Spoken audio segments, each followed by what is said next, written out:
Earth is a big place. If you could drive around the entire planet, it would take more than 16 days of non-stop driving at highway speeds. But compared to some of the planets in our solar system, it's pretty small. We often see planets displayed as similar in size, like this, to make details on smaller planets easier to see. In reality, the size of planets compared to each other looks more like this. Even though this shows the sizes of planets accurately, they aren't that close together.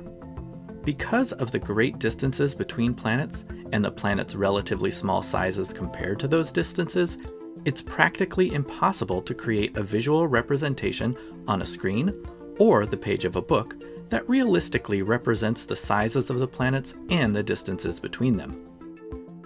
As a result, the best we can usually do is show the accurate sizes of the planets or the accurate distances between the planets. Remember, they aren't really lined up like this. In space, the planets' positions are constantly changing as they revolve around the sun.